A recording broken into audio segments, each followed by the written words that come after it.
une start-up qui en fait a été lancée en mai dernier.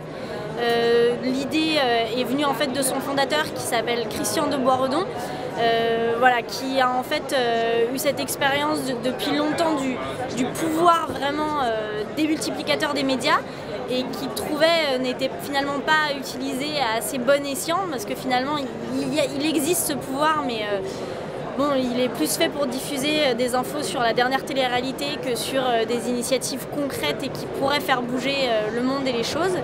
Et donc voilà, l'idée c'est d'utiliser ce pouvoir pour diffuser des initiatives concrètes qui peuvent aider à faire bouger le monde.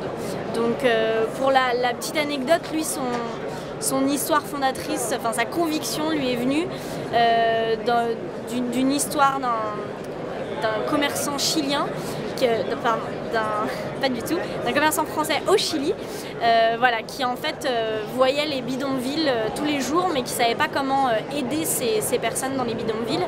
Et il a lu un petit article dans Le Monde, c'était dans les années 80, sur Mohamed Younous, qui est le fondateur du microcrédit. Il se trouve qu'à l'époque, personne ne le connaissait, c'était complètement un scoop, même si maintenant il est prix Nobel de la paix. Et voilà, et il s'est dit c'est génial, ils font ça au Bangladesh, mais je vais faire exactement pareil au Chili. Et il a créé la plus grosse banque de microcrédit au Chili, qui a maintenant plus de 30 000 prêts, voilà. Et en fait l'idée c'est de se dire, c'est peut-être pas cette personne qui a en fait créé ces 30 000 emplois, c'est peut-être le journaliste. En écrivant voilà, son petit article, il n'est même pas au courant qu'il a eu cet impact, mais il se trouve qu'il l'a eu. Et c'est ce pouvoir qu'on essaye de mettre en valeur et d'utiliser.